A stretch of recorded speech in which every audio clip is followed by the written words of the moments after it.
Hi hello ಎಲ್ರಿಗೂ ನಮಸ್ಕಾರ. ನಾನ್ ಬೆಂಗಳೂರಿಯನ್ ಚಾನಲ್ಗೆ ಸ್ವಾಗತ.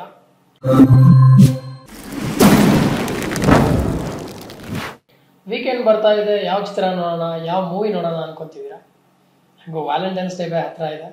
ಹಾಗೆ ಅದೇ ಥರ ಆ ಒಂದು ಮನಸ್ಸುಗಳಿಗೆ ಕನೆಕ್ಟ್ ಆಗಿರುವಂಥ ಮೂವಿ ನಾನು ನೋಡಿದೆ ಇವತ್ತು. ಆ ಮೂವಿ ಹೆಸರು ಬಂದು ಇದೇ ನಾನು ಇದೇ ಅನು. ಸದ್ಯಕ್ಕಿಷ್ಟು ಸಾಕು. ಹೋಗಿ ಥಿಯೇಟರ್ನಲ್ಲಿ ಕುತ್ಕೊಂಡ ತಕ್ಷಣ ಹೀರೋ ಇಂಟ್ರೊಡಕ್ಷನ್ ಆಗುತ್ತೆ. ಹಾಗೆ ಹೀರೋನ ಬಗ್ಗೆ ಒಂದು ಫ್ಲ್ಯಾಶ್ ಬ್ಯಾಕ್ ಹೋಗುತ್ತೆ. ಚಿತ್ರ ಶುರುವಾದ ತಕ್ಷಣವೇ ಸ್ವಾತಿಷ್ಠ ಕೃಷ್ಣ ಅವರ ಹಾಗೂ ವಿನಯ್ ರಾಜ್ಕುಮಾರ್ ಅವರ ಜಗಳ ನಿಮಗೆ ಮಜಾ ನೀಡೋದಂತೂ ಕನ್ಫರ್ಮ್. ಹಾಗೆ ಇದರಲ್ಲಿ ದೊಡ್ಡ ತಾರಾ ಬಳಗವೇ ಇದೆ. ಮೊದಲನೇದಾಗಿ ಸಾಧು ಕೋಕಿಲ ಅವರಿದ್ದಾರೆ, ಬಾಲರಾಜ್ ಅವರಿದ್ದಾರೆ, ಅದಾದಮೇಲೆ ರಾಜೇಶ್ ನಟರಂಗ ಅವರಿದ್ದಾರೆ. ದೊಡ್ಡ ತಾರಾ ಬಳಗದೊಂದಿಗೆ ಈ ಒಂದು ಚಿತ್ರ ತೆರೆ ಮೇಲೆ ಅದ್ಭುತವಾಗಿ ಮೂಡಿ ಬಂದಿದೆ. ಜೊತೆಗೆ ರೀಸೆಂಟ್ ಆಗಿ ವಿನ್ನರ್ ಆದಂತಹ ಬಿಗ್ ಬಾಸ್ ವಿನ್ನರ್ ಕಾರ್ತಿಕ್ ಅವರು ಕೂಡ ಒಂದು ಸ್ಪೆಷಲ್ ಎಂಟ್ರಿ ತಗೊಂಡಿದ್ದಾರೆ. ರಾಜೇಶ್ ನಟರಂಗ ಅವ್ರದ್ದು ಅದ್ಭುತ ನಟನೆ. ಯಾಕಂದ್ರೆ ಎಲ್ಲೆಲ್ಲಿ ಪಂಚಬೇಕು, ಎಲ್ಲೆಲ್ಲಿ ಯಾವ ಥರ ನಟಿಸ್ಬೇಕು ಅನ್ನೋದನ್ನ ಸ್ಕ್ರೀನ್ ಮೇಲೆ ಸುನಿ ಅವರು ಅದ್ಭುತವಾಗಿ ತಗೊಂಡ್ಬಂದಿದ್ದಾರೆ. ವಿನಯ್ ಅವರ ತಂದೆಯಾಗಿರುವಂತಹ ರಾಜೇಶ್ ನಟರಂಗ ಅವರು ಅದರಲ್ಲಿ ಪಂಚ್ ಡೈಲಾಗ್ಗಳು, ಅವಾಗವಾಗ ಫನ್ನು, ಸೆಂಟಿಮೆಂಟು ಇದೆಲ್ಲವನ್ನು ಇಟ್ಕೊಂಡು ಚೆನ್ನಾಗಿ ಆಟ ಆಡಿದ್ದಾರೆ ಸುನಿ ಅವರು. ಹಾಗೆ ವಿನಯ್ ರಾಜ್ಕುಮಾರ್ ಅವರು ಸೆಟಲ್ಡ್ ಆಗಿ ಆ್ಯಕ್ಟ್ ಮಾಡಿದ್ದಾರೆ, ತುಂಬ ಚೆನ್ನಾಗಿ ಆ್ಯಕ್ಟ್ ಮಾಡಿದ್ದಾರೆ. ಈ ಚಿತ್ರದಲ್ಲಿ ಇಬ್ಬರು ಹೀರೋಯಿನ್ನು, ಒಂದು ಮಲ್ಲಿಕಾ ಸಿಂಗ್, ಇನ್ನೊಂದು ಸ್ವಾತಿಷ್ಠ ಕೃಷ್ಣ. ಸೊ ಸ್ವಾತಿಷ್ಠ ಕೃಷ್ಣ ಅವರು ಇದರಲ್ಲಿ ಒಬ್ಬ ಪತ್ರಕರ್ತೆ. ಹಾಗೆ ನಮ್ಮ ಮಲ್ಲಿಕಾ ಸಿಂಗ್, ಸೊ ಅವ್ರು ಏನು ಅಂತ ನೀವು ಚಿತ್ರದಲ್ಲೇ ನೋಡಬೇಕಾಗುತ್ತೆ, ಕಾರಣ ಟ್ವಿಸ್ಟ್ ಇದೆ. ಹಾಗೆ ಈ ಚಿತ್ರದಲ್ಲಿ ಸಾಧು ಕೋಕಿಲ ಅವರ ಅಸಿಸ್ಟೆಂಟು ನಮ್ಮ ವಿನಯ್ ರಾಜ್ಕುಮಾರ್ ಅವರು. ಸೊ ಎಲ್ಲೋ ಒಂದು ಕಡೆ ಚಿತ್ರ ಹೋಗ್ತಾ ಇರುತ್ತೆ. ಫಸ್ಟ್ ಹಾಫು ಹೆಂಗೆ ಮುಗಿಯುತ್ತೆ ಅನ್ನೋದೇ ಗೊತ್ತಾಗಲ್ಲ. ಬೆಂಗಳೂರು, ರಾಜಸ್ಥಾನ, ಮುಂಬೈ, ಪುಣೆ ಎಲ್ಲ ಕಡೆ ಶೂಟ್ ಆಗಿದೆ. ಹಾಗೆ ಇನ್ನೊಂದು ವಿಶೇಷತೆ ಇದೆ ಈ ಮೂವಿನಲ್ಲಿ. ಈ ಚಿತ್ರಕ್ಕೆ ಮ್ಯೂಸಿಕ್ ಕೊಟ್ಟಿದ್ದಾರಲ್ಲ ವೀರ ಸಮರ್ಥ್, ತುಂಬ ಚೆನ್ನಾಗಿ ಬಳಸ್ಕೊಂಡಿದ್ದಾರೆ. ಆ ಹಾಡುಗಳನ್ನು ಚಿತ್ರದಲ್ಲಿ ಯಾರಿಗೂ ಬೇಜಾರಾಗದೇ ಇರೋ ಥರ ಆ ಹಾಡುಗಳು ಬಂದು ಹೆಂಗೆ ಹೋಗುತ್ತೆ ಅನ್ನೋದೇ ಗೊತ್ತಾಗಲ್ಲ. ಅಷ್ಟು ಆ ಒಂದು ಸ್ಪೇಸ್ನ, ಆಡಿಯನ್ಸ್ನ ಹಿಡಿದಿಟ್ಕೊಳ್ಳುವಲ್ಲಿ ಎಲ್ಲ ಹಾಡುಗಳು ಯಶಸ್ವಿ ಆಗುತ್ತೆ.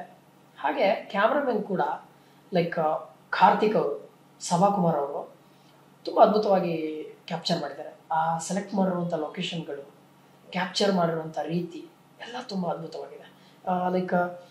ಇವಾಗ ಒಂದು ಚಿತ್ರ ಅಂದ ತಕ್ಷಣ ನಮಗೆ ಫಸ್ಟ್ ಬರೋದು ಮ್ಯೂಸಿಕ್. ಅದೇ ಜನರನ್ನ ಹಿಡಿದಿಟ್ಕೊಂಡ್ಬಿಡ್ತು ಅಂದರೆ ಚಿತ್ರ ಆರಾಮಾಗಿ ಗೆಲ್ಲುತ್ತೆ. ನಾವು ತುಂಬ ಉದಾಹರಣೆಗಳನ್ನು ನೋಡಿದ್ದೀವಿ. ಹಾಗೆ ಈ ಚಿತ್ರ ಕೂಡ ಗೆಲ್ಲೋದ್ರಲ್ಲಿ ಎರಡು ಮಾತಿಲ್ಲ. 200% ಈ ಒಂದು ಚಿತ್ರ ತುಂಬ ಚೆನ್ನಾಗಿರುತ್ತೆ ಪ್ರೇಮಿಗಳು ನೋಡೋಕ್ಕೆ. ಒಂದು ಅಜ್ಜಿ ಮತ್ತು ಮೊಮ್ಮಗನ ಸೆಂಟಿಮೆಂಟ್ ಇಟ್ಕೊಂಡು ಆ ಚಿತ್ರದ ಕೊನೆವರೆಗೂ ಬರೋದಿದೆ ಅಲ್ವಾ, ಅದನ್ನು ಸುನಿಯವರು ತುಂಬ ಅದ್ಭುತವಾಗಿ ಬಳಸ್ಕೊಂಡಿದ್ದಾರೆ. ನಾವು ಯಾರನ್ನ ಪ್ರೀತಿಸ್ತೀವಿ ಅಥವಾ ನಮ್ಮನ್ನು ಯಾರು ಪ್ರೀತಿಸ್ತಾರೆ, ಇದು ಎಲ್ಲರಲ್ಲಿ ಯಾವುದು ಮುಖ್ಯ ಅನ್ನೋದು ಸುನಿಯವರು ಹೇಳಿದ್ದಾರೆ. ಆ ಒಂದು ಟ್ವಿಸ್ಟ್ಗಳ ಜೊತೆ ಆಟ ಆಡಿದ್ದಾರೆ. ಈ ಟ್ವಿಸ್ಟ್ ಅನ್ನೋದೇನಿದೆ ಅಲ್ಲ, ಚಿತ್ರಾನ್ನದಲ್ಲಿ ಕಡಲೆ ಬೀಜ ಬಂದಂಗೆ ಬರುತ್ತೆ. ಆವಾಗ ಬರ್ತಾನೆ ಇರುತ್ತೆ, ಟ್ವಿಸ್ಟ್ ಮೇಲೆ ಟ್ವಿಸ್ಟು. ಅದಾದಮೇಲೆ ಈ ಚಿತ್ರದಲ್ಲಿ ಒಂದು ಸಾಂಗ್ ತಗೊಂಡಿದ್ದಾರೆ, ಮೂಕನಾಗಬೇಕು.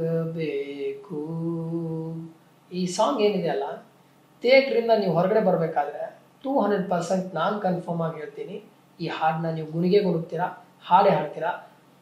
ಸೊ ಆ ಒಂದು ಸಾಂಗ್ನ ತುಂಬ ಚೆನ್ನಾಗಿ ಬಳಸ್ಕೊಂಡಿದ್ದಾರೆ ಆ ಮೂವಿನಲ್ಲಿ. ಇಂಡಿಯಾ ಗೇಟ್ ಮುಂದೆ ಅಜ್ಜಿ ಸತ್ತೋಗ್ತಾರೆ, ವಿನಯ್ ರಾಜ್ಕುಮಾರ್ ಅವರ ಅಜ್ಜಿ. ಹಾಗೆ ಅಲ್ಲಿಂದ ಒಂದು ಟ್ವಿಸ್ಟ್ ಸಿಕ್ಕು ಬೆಂಗಳೂರಿಗೆ ಬರುತ್ತೆ. ಸೊ ಬೆಂಗಳೂರಲ್ಲಿ ಮತ್ತೊಂದು ಟ್ವಿಸ್ಟ್ ಸಿಗುತ್ತೆ. ಮಲ್ಲಿಕಾ ಸಿಂಗ್ನ ಹುಡುಕೊಂಡು ವಿನಯ್ ರಾಜ್ಕುಮಾರ್ ಅವರು ಮುಂಬೈ ಹೋಗ್ತಾರೆ. ಸ್ವಾತಿಷ್ಠ ಕೃಷ್ಣ ಅವರು ತಮ್ಮ ಹುಡುಗನ ಹುಡುಕೊಂಡು ಮುಂಬೈಗೆ ಹೋಗ್ತಾರೆ. ವಿನಯ್ ರಾಜ್ಕುಮಾರ್ ಪ್ರೀತಿಸಿದ್ಯಾರನ್ನ, ಸ್ವಾತಿಷ್ಠ ಕೃಷ್ಣ ಪ್ರೀತಿಸಿದ್ಯಾರನ್ನ ನೀವು ನೋಡಲೇಬೇಕು ಚಿತ್ರದಲ್ಲಿ. ಹಾಗೆ ನಾನು ಇನ್ನೊಂದಿಲ್ಲ ಆ್ಯಡ್ ಮಾಡೋಕ್ಕೆ ಇಷ್ಟಪಡ್ತೀನಿ.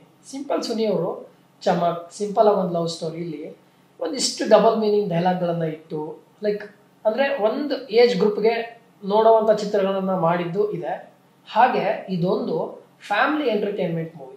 ನನಗೆ ಎಲ್ಲೂ ಕೂಡ ಮುಜುಗರ ಅನ್ನಿಸ್ಲಿಲ್ಲ. ಹಾಗೆ ಆ ಒಂದು ಹಿಡಿದಿಟ್ಕೊಳ್ಳೋ ಶಕ್ತಿ ಇದೆ ಸುನಿ ಅವ್ರ ಹತ್ರ. ಅವರ ಬರವಣಿಗೆ ಮಾತ್ರ ಅದ್ಭುತವಾಗಿದೆ. ಕೊನೆಯದಾಗಿ ಹೇಳೋದಾದ್ರೆ, ಒಂದು ಸರಳ ಪ್ರೇಮ ಕಥೆ ಏನಿದೆ ಅದು ತುಂಬಾ ಸರಳವಾಗೇ ಇದೆ. ಸಿಂಪಲ್ ಸುನಿ ಅವರು ಹಾಗೆ ವಿನಯ್ ರಾಜ್ಕುಮಾರ್ ಅವರು ಎಷ್ಟು ಸಿಂಪಲ್ ಆಗಿ ಈ ಚಿತ್ರನ ತೆರೆ ಮೇಲೆ ತಂದಿದ್ದಾರೆ ಅಂತ ಅಂದ್ರೆ ಅದಕ್ಕೆ ಆ ಹೆಸರು ಆಪ್ಟ್ ಆಗಿದೆ. ನಾನು ಕೇಳ್ಕೊಳ್ಳೋದಿಷ್ಟೇ, ಒಂದು ಒಳ್ಳೆ ಚಿತ್ರನ ಗೆಲ್ಸೋದು ನಮ್ಮ ಕರ್ತವ್ಯ.